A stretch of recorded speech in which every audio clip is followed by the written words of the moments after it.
যে কোনো বিয়েবাড়ি বা অতিথি আপ্যায়নে পোলাও, কোরমা আর শেষ পাতে দই, এ যেন বাঙালির রসনাবিলাসের এক চিরায়ত রূপ।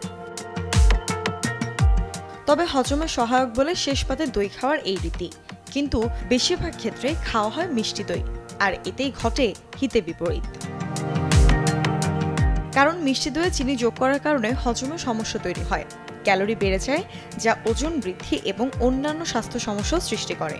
ল্যাক্টোব্যাসিলাস ব্যাকটেরিয়া দিয়ে কিন্তু দইটা তৈরি হয়, যেটি মিষ্টি দই কিন্তু হচ্ছে নিষ্ক্রিয় বা মৃত অবস্থায় পাওয়া যায়, কিন্তু টক দই কিন্তু এটা জীবিত অবস্থায় পাওয়া যায়, যেটি কিন্তু আমাদের পেটের ভিতরে গিয়ে খাবারটাকে দ্রুত হজম করতে সহায়তা করে।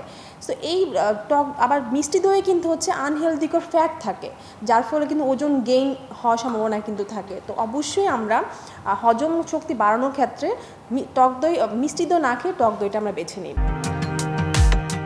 এদিকে যাদের ডায়াবেটিস বা কোলেস্টেরলের সমস্যা আছে, তাদের জন্য মিষ্টি দই এড়িয়ে যাওয়াই ভালো। Desk report, channel 24।